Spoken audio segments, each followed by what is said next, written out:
You are listening to Freedom for All podcasts.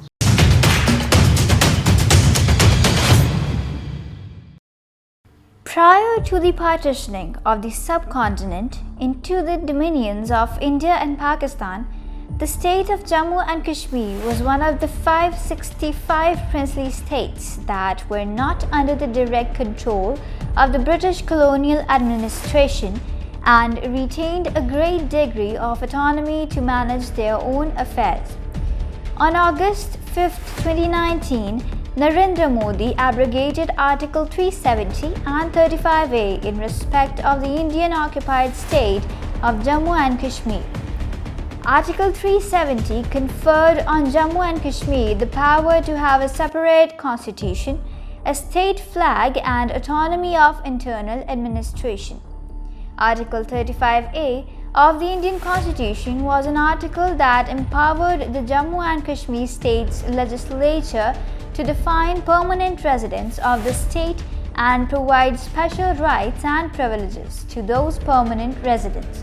It was added to the Constitution through a presidential order. The state of Jammu and Kashmir defined these privileges to include the ability to purchase land and unmovable property, ability to vote and contest elections, seeking government employment and availing other state benefits such as higher education and health care. Non-permanent residents of the state, even if they were Indian citizens, were not entitled to these privileges. The Indian government claims that the revocation was carried out for the so-called economic development and growth of the state and subsequently cut landline, mobile and internet communications, and political leaders and activists were arrested under the Jammu and Kashmir Public Safety Act.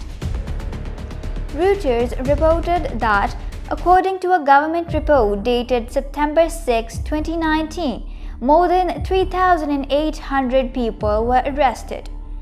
Indian brutalities are at its peak in illegally occupied Jammu and Kashmir as the people in the territory are witnessing unspeakable atrocities at the hands of Indian troops.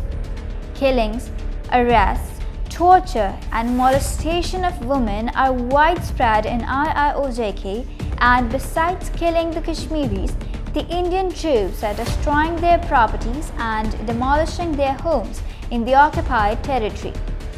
Unending stories of tragedy and trauma are surfacing every other day are testimony to Indian barbarism in Iiojk.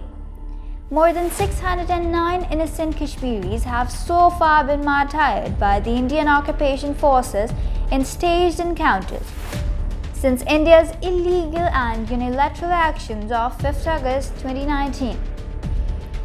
The Modi regime has been using every undemocratic method to fortify its military hold in the occupied territory. Thousands of Kashmiris are languishing in Indian jails under black laws, and they are not even provided hygienic food and medical facilities in jails. The international human rights bodies had repeatedly raised concerns about the violations by Indian troops in Iiojk as the Kashmiri people had been bearing the atrocities of the Indian troops for over 7 decades. Some 430,000 new domicile certificates have been issued in the occupied territory, and a raft of different categories of people from anywhere in India, majority of whom are Hindus, can apply for domicile certificates, getting access to own land and property, secure government jobs and university places, and vote in local elections. Modi's action shows lack of vision and reflects that he is ignorant of the after effects of unconstitutional, undemocratic effects of abrogation of Article 370 and 35A of the Constitution. Kashmir has now become the most dangerous and militarized zone in the world. The world has to realize that there are deep gulfs in Jammu and Kashmir Valley. If the people of Kashmir want total merge in Pakistan, they have the right to do so. And if they want an independent state, they have the right to have their own constituent assembly. A lot of water has gone under the bridge and the facts are now beyond New Delhi's control. In fact, a rational decision is needed by the world for the solution of Kashmir dispute.